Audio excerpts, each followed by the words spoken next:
Hello everyone and welcome to another fixing episode in the world of Ford Focus Mark 1s. Now, many Mark 1s with a Zetec engine, as far as my observation goes, they are really dirty engines. And what I mean by that is the way that they present is one of oiliness, if that's a word. They tend to leak oil from quite a few different places compared to the Sigma, which that can be pretty oily as well, especially if the rocker cover gasket goes on that engine. It makes a mess on both sides of the engine, front and back. The Zetec engine is no stranger to that either, and this particular car has a slight leak because the rocker cover has got some cracks in it, which I'm trying to source another one for a reasonable price, but I've been unsuccessful so far, so I might have to go to a breaker for that, but then I'd want to see it because I don't want to be buying one with the exact same issue where someone's over tightened the nuts and cracked the end of the rocker cover. But this particular engine, I think like many of them, has a very sneaky oil leak, which has been here for some time. I have mentioned this before. And I think it makes such a mess at the front of the engine underneath the cat. I notice these things, but a lot of people don't until they've lost quite a bit of oil on the dipstick. Now, I've just done a 6-month oil change to Mr. Ink using the specification WSS 913D. Now, 913D is the most uppermost specification, the most upgraded to specification, up to date, of the original oil specification for all the petrol and diesel engines. 913A was originally the specification, but it was quickly superseded. I think by the time the Mark II was around, it was 913B, and then it became C, and then D was a 2012 specification, and there's a reason for that. This engine is definitely more quieter than it was before when I was running on the 913B, which was manual, standard manual 530, and manual premium oil is 913D. So I'm still with manual oils as long as it's to specification.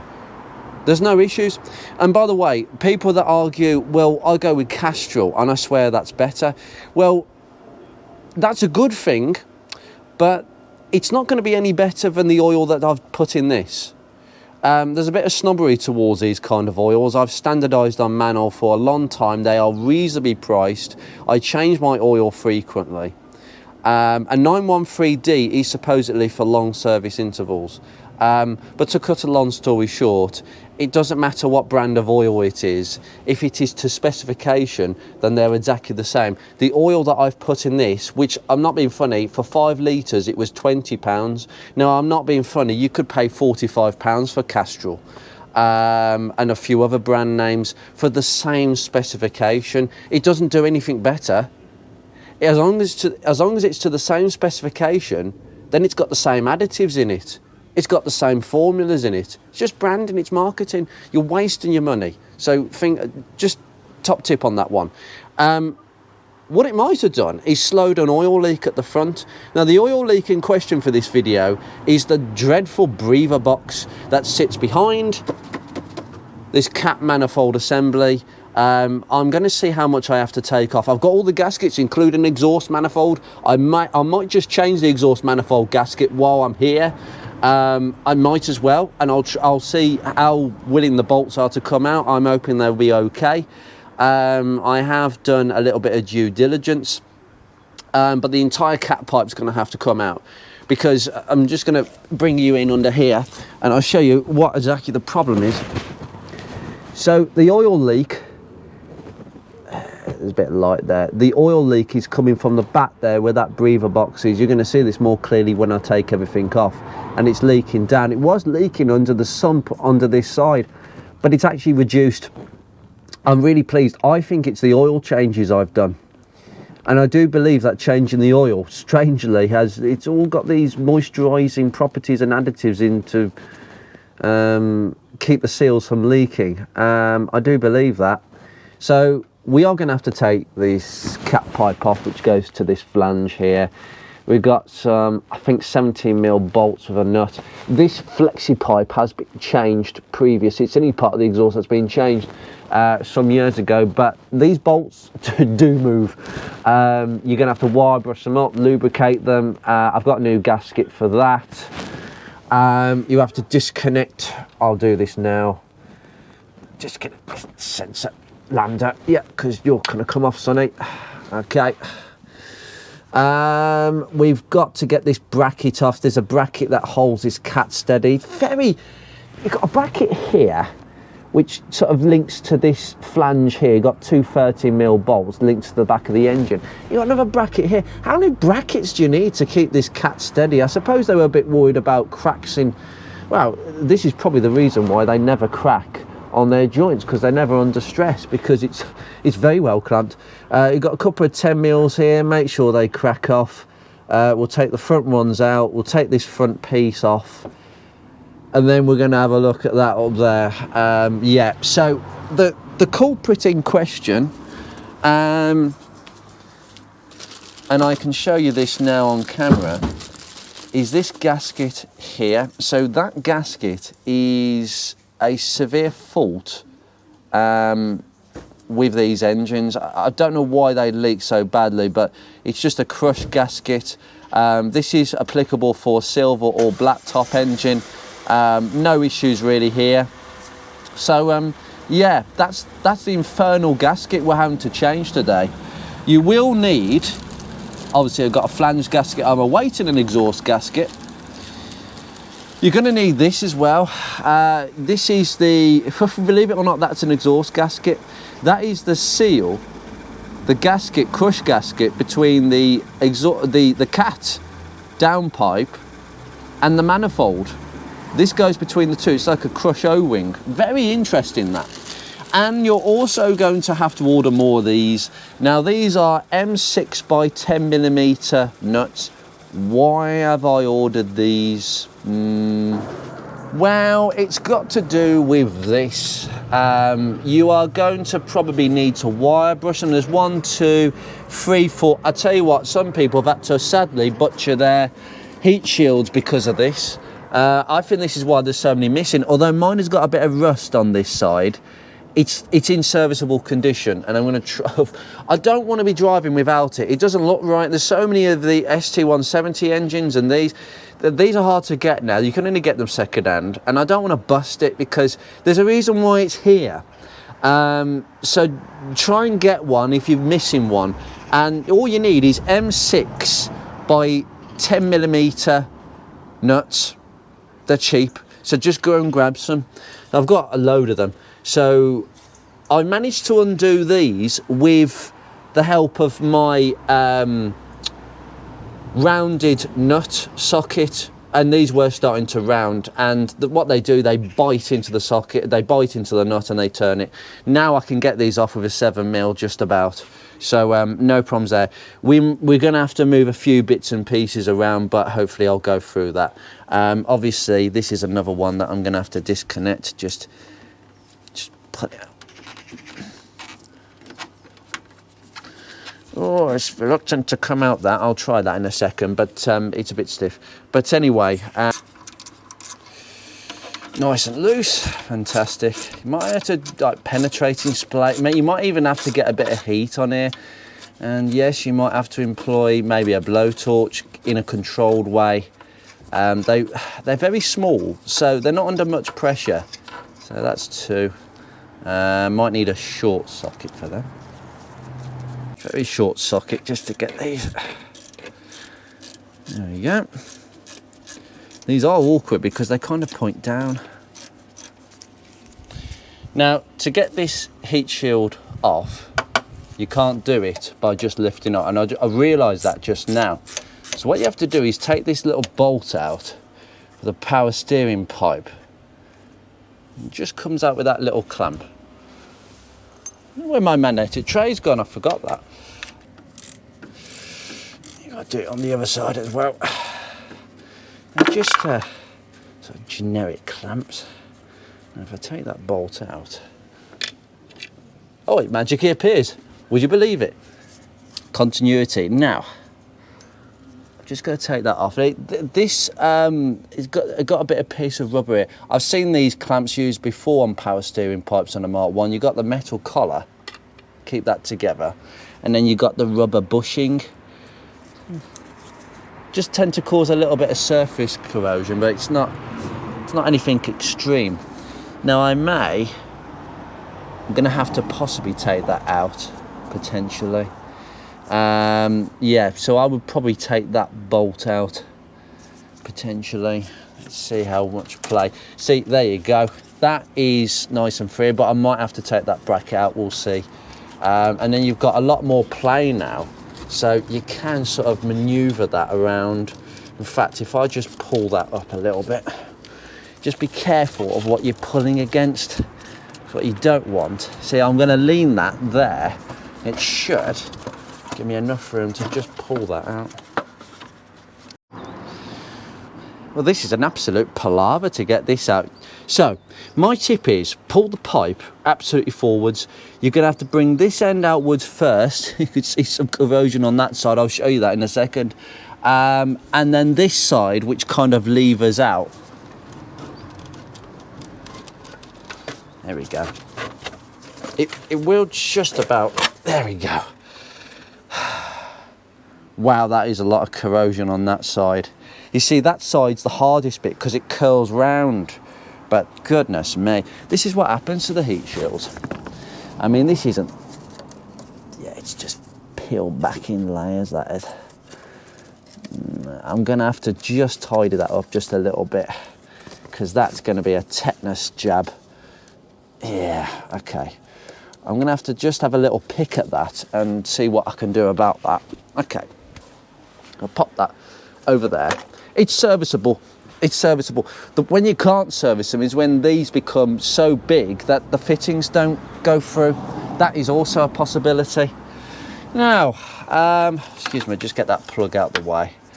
Okay, so we're a bit more accessible. We can see the manifold. It's quite restrictive looking at it because the ST170 manifold is very similar, where it sort of comes up and then goes down because of the lack of space at the front. Now, what we can see here are three nuts on studs. So the studs are part of the cat pipe, okay? Now, these have to, I really will recommend heat and a wire brush and some penetrating fluid. Let it soak, do not rush this, okay? Now, I'm not going to come to this yet.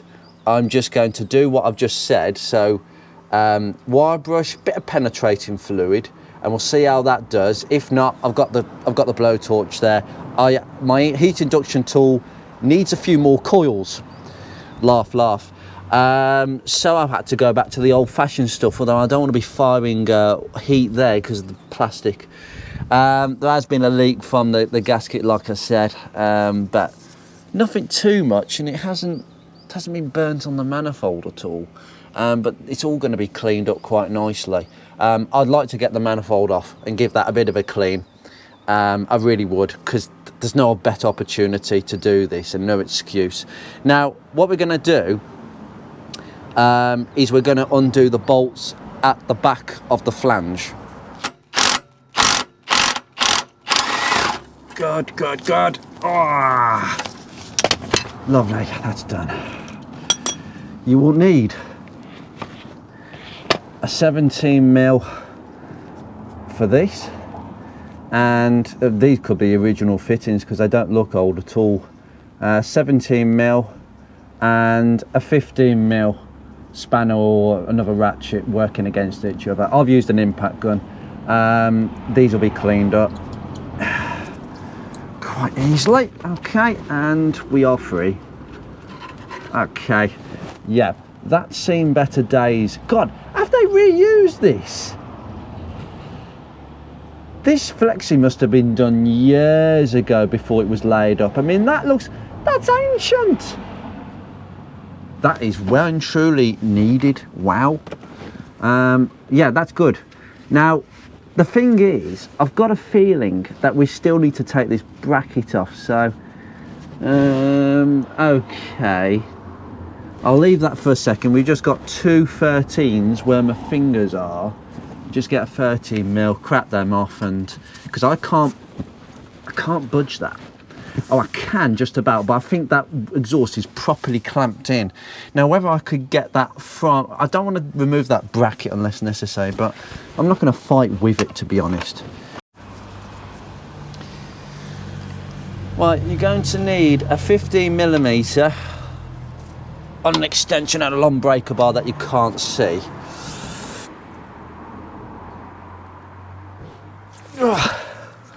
Oh, whoa. That was a bit loose. Okay, so that's not as tight as what. Oh. Okay, that was tighter. There was no crack. That's quite interesting. I think they could be a bit loose. One at the back. Come on. You can't really see, but that's cracked off as well. Oh, that's interesting. That's really interesting. So they've all cracked off with the most minimum amount of play. Well, that's fantastic. I mean, they're just, oh my, this is ridiculous.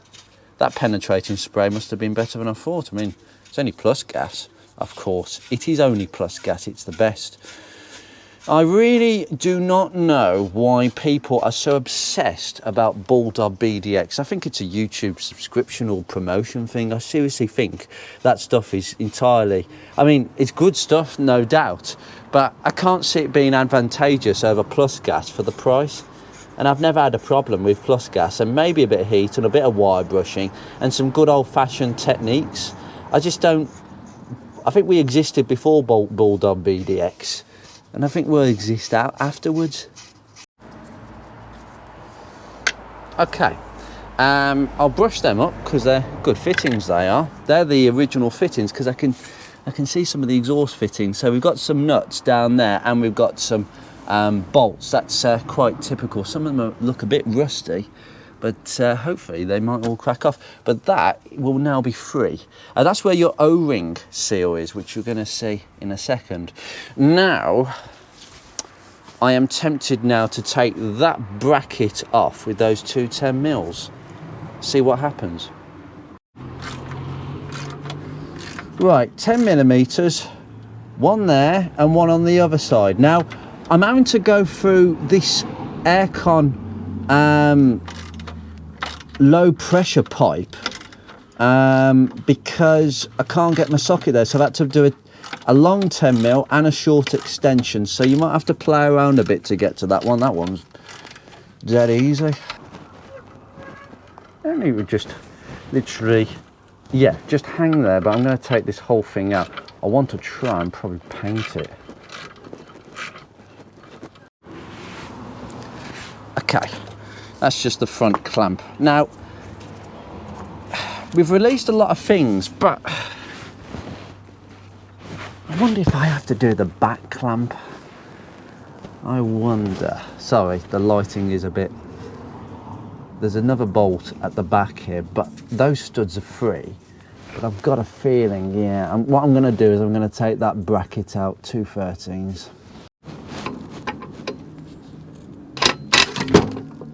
Yeah. I wasn't expecting it to do that. I think that's what we term as a cock-up. I was not expecting the whole thing to come off as soon as you release this bracket. I didn't even take the bolt out fully. Yeah, I think that's what we call a smash on the floor. Luckily, I don't think there was any sensors injured in this debacle. Not at all, excuse me. Ah.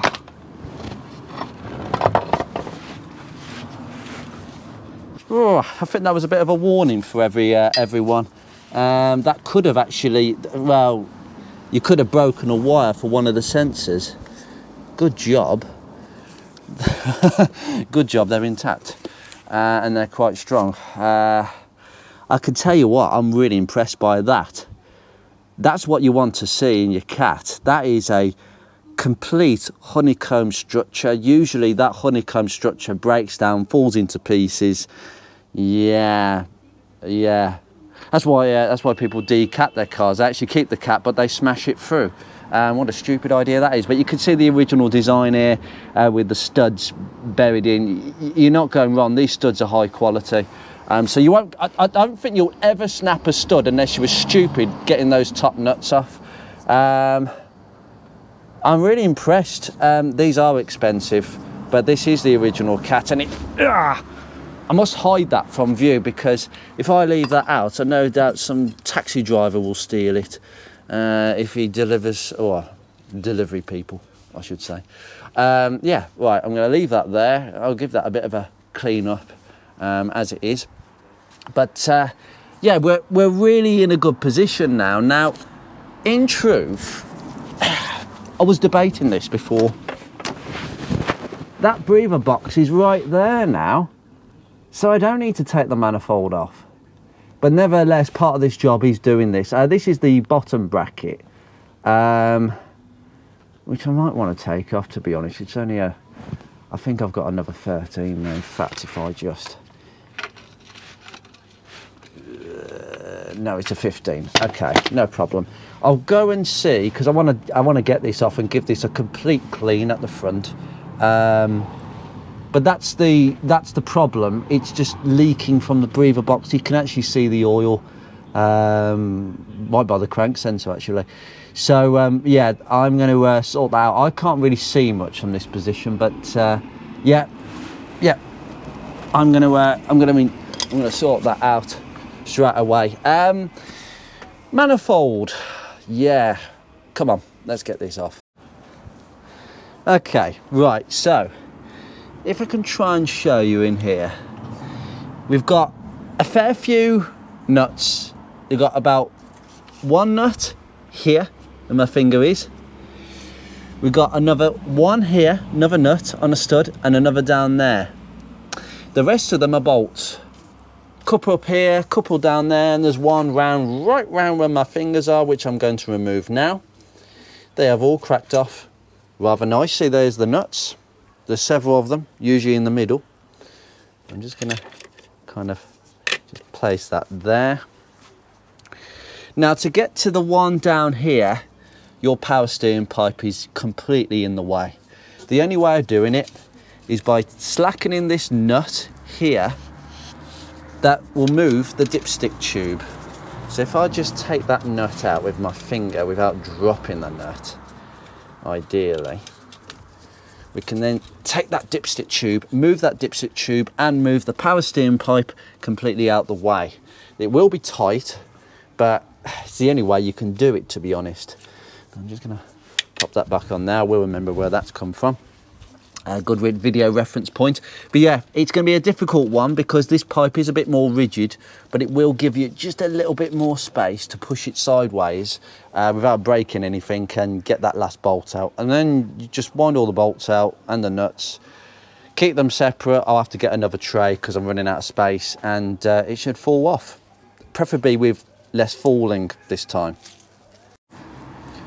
Just so you can see how tight it is, I've had to put my 1/4 inch with a small thin extension just about, because there's no way that this pipe will, even with moving the dipstick, I mean, it's gone back on, but even by moving that out the way, God, that was tight. Well, long 13 with a medium sort of extension, and you are able to just about back it out. Oh, that's loose now. That's loose as anything. Good. Off it comes.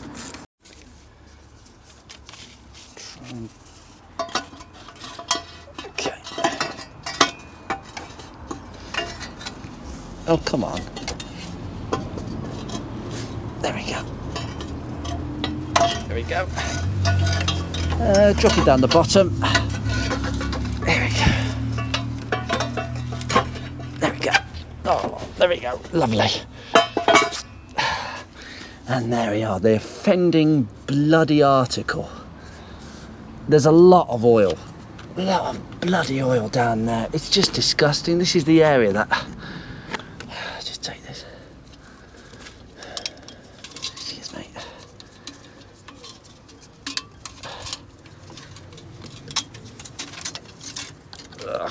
just get it to give over.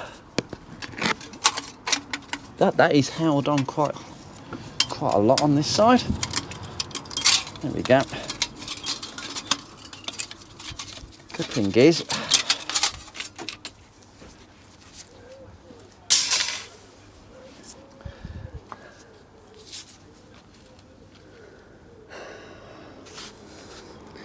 that's quite cokey in places. That could be due to the swirls actually in the exhaust trap, but this needs a thorough. This never ever sees service. So you've got your valve here.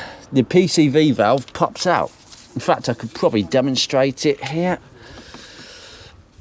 There we go. That's out. There we go. That's your valve into your breather box, and the gasket is right behind here, so I just need to take a couple of bolts out and we can get this offending article off. As far as I can see, there are just 3 bolts. There's one here, one, come on, find it, here. They're not tight or anything.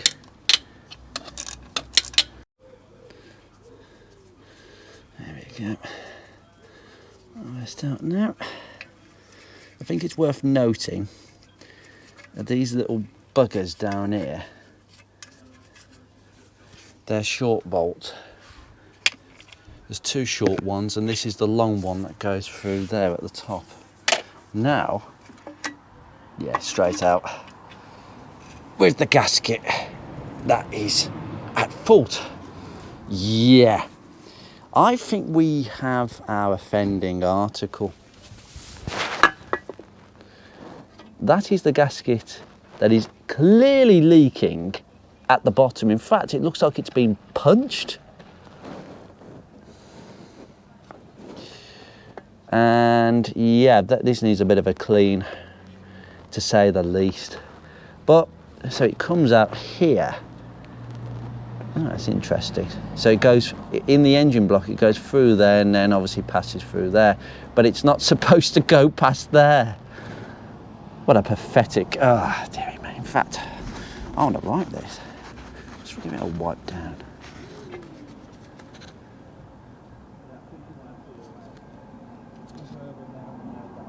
It's interesting. So the raised side goes on that side. Now that's interesting. I didn't think it was like that. But yeah, it needs a lot of cleaning. Oh, hello. Hello, Mr. Crankshaft in there. That's unusual because on the Sigma you can't see anything.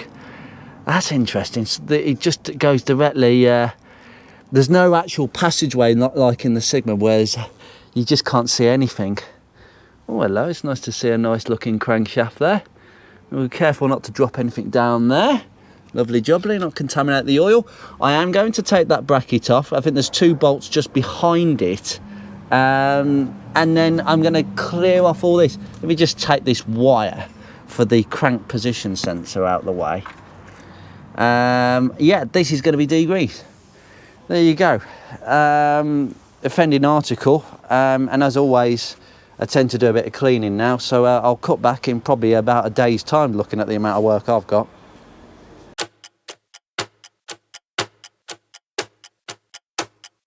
Right, about 6 hours later. You wouldn't even imagine that I've done 6 hours of work on this car. Just lots of tidying up. I've got oil, rust, and oh, it was a horrible combination, but I've got there. I'm going to end this video in a few minutes' time because I'm against time and it's a reversal. All you need to know is that the bolts for the breather box, those 3 bolts, are about 15 Newton meters, and the exhaust manifold nuts and bolts 16 Newton meters, and just spread the weight, do it in the middle and then torque the outer ones last. So that's the technical information. I'm just going to share some interesting things, just what I've done. I've painted a load of brackets, dipstick tube, pumps being cleaned up and painted. I've de-rust, and there was a ton of like hardened oil that you just had to scrape off. I had to stick a tissue in the engine. I did like comically actually lose a tissue in the engine, but I managed to get it back out in one piece, thankfully. I'm sure it won't do too much harm. It's a tissue. But down here, I was a bit concerned actually. So if I bring you in, because you can, I'm a bit concerned about the amount of play in that dipstick tube. Oh, I'm gonna have to clean some of that. There's still some rubbish on it, so that's a bit yeah, the dipsticks are never quite a kind of a flush fit. It's an O-ring down there, but there was evidence that it had been leaking as well. I have cleaned up the cylinder head. I've just gone over the faces. That one is the most difficult one to clean because it's kind of in the corner by this mounting. But it's overall, it's okay. Give the compressor a bit of a clean down here as well because it's a big lumpy thing. It really is a lovely item to have, I'll tell you, on this car. Another bracket I've sort of painted up, not professionally, just a bit amateurishly, but it looks far better than what was there. Yeah, so I've cleaned the faces of this. These cylinders very well benefited from a bit of a degunk. I'll still probably get a wet wipe and just make sure there's no bits. I'm sure that you won't want to be on the startup of this car when I've done everything. There might be some bits coming out if it gets past the honeycomb of the cat. But that's all there is on the top. It took a lot of time to do that. What's also taken a lot of time, and I've got a few hints and tips actually. I've just got to remember everything to talk to you about. All the brackets have been painted up. I mean, they're not brilliant. Obviously, they're very, very rusty brackets, and I had to do something about them. Power steering brackets. This, I have made sure that this has been sanded down. Please sand this down. Do not let it sit like that, because this new gasket over here, you can see the markings of where it's supposed to go. There we go. Okay, so the bumpy bit goes and sits there. Okay, that looks really well made actually. I'm really pleased with that. That's ready to go back in. I had to do a bit of painting. I've got the seal. I want to pop that back in a second when I've got two hands actually. Excuse me. So pop that there. All the fixings are done. I'm going to replace some of the fixings with new ones out of my spares. I have also done the heat shield. I've got a feeling some of this might come off. Well, what I have done is I assessed around the back. I've got to actually do a bit of spraying around the back just to protect it. But what I did with my small grinder is actually cut off. It came to about here, so I've cut it back a little bit more. Might help make it easier to get in, but it was a bit rusty on this corner. It's a bit sharp still, so you've got to watch your hands. I mean, it's not brilliant, but it's a serviceable heat shield, and no doubt that will go yellow a little bit, but VHT over that. Well, there's no point in doing this job without finishing it off to say I was here and I've done this. Manifold has been cleaned up. There is a tip I've got. I've sanded that. I ain't done too much on this manifold. I don't want to, because VHT won't stick to that. I'll tell you now, it'll flake off. I've sanded down all these balls, just got to give it a final clean. Yeah, I've sanded it down so it can receive a new gasket, which hasn't arrived yet. Hence why I'm kind of doing this video, because I need to get it done. That's been sanded down again, and so is the other pipe to the flexi. And I'll just give you a tip on fitting in this new seal. I've got to be honest, there's no real tip. Okay, so this is the old one, and this is the new one. Christ, that's big. No, this is a crush ring. Now, the only way you get this out from this groove is just get your screwdriver and pop it out. This doesn't matter what way it goes in. It sits like that. Make sure that the groove it sits in is nice and clean, please. Wire brush it out. Give it a blow. Make sure there's nothing in there, please. just watch you. You can take these out if you want to, but it's all been cleaned. That is now ready to crush when I bolt it up to the car. Okay, so that's as far as that's concerned. I just want to show you just something I did underneath. I have been in here, sanded that back down. I have gone over some black VHT over the block. I haven't got any engine block enamel. I've used most of it with Ruby, but that should hold. It was just nice to give it a bit of a spray up. Yeah, it looks really nice. I gave the intermediate ladder gallery a bit of a clean. What I meant by that, guys, is on a Zetec engine, it's not like a Sigma. It's a bit of an in-between engine where technology hadn't been developed yet. So the Sigma has got a one-piece aluminium sump from here to the bottom. Okay, a Zetec doesn't. So it has it in two pieces. The oil pan can be taken off quite easily separately if it's rusty. However, it isn't. Hence why I've given it a bit of a gloss black. It looks really nice now, that does. I'm pleased about that.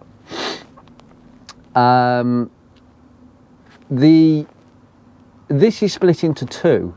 So this is quite shallow. This pan can be replaced quite easily. This is the intermediate gallery, which is why we've got sort of four literally this engine is in 4 pieces: the cylinder head, the block, the gallery and the pan. It's quite interesting, but this has all been cleaned back as well. It looks really good in here now, and it's all ready to be offered with everything else. So I'm really goodness me, gonna leave you here, and I'll give some last minute pictures, but that's all you need to know. I'm exhausted. YouTubing is making me tired these days. So anyway, I will leave you be, and just, well, it's just important to make sure that your gaskets are nice and flush and everything's nice and down, because you don't want air leaks. That's the last thing you need. So make sure that all the surfaces are ready to be mated, and those are the only 2 torque specifications you need to know: the box and the exhaust manifold. Everything else, just tighten it until it feels tight. There is no rule of thumb on that one. Take care.